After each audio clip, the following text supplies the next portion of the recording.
இந்த வருஷம் நடந்து முடிஞ்ச 2025 ஐபிஎல் எடிஷன்ல சிஎஸ்கே செஞ்ச தரமான மோசமான சாதனைகள்.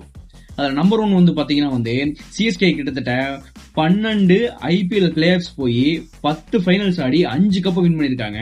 ஆனா இந்த சீசன் பாத்தீங்கன்னா 14 மேட்சஸ் ஆடி 10 மேட்சஸ் தோத்துருக்காங்க மோசமா.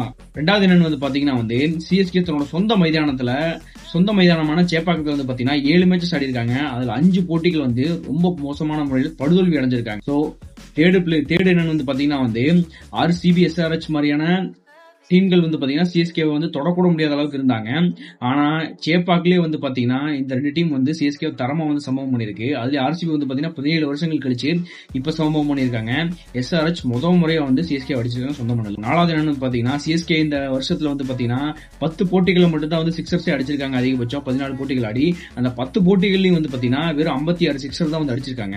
ஆனா இந்த வருஷம் சிஎஸ்கே தன்னோட தப்ப கடைசியா உணர்ந்ததுனால நல்ல ஒரு பிளேயர் யார் கிடைச்சிருக்காங்க சிஎஸ்கே, அது யாருன்னு சொல்லி கமெண்ட் பண்ணுங்க.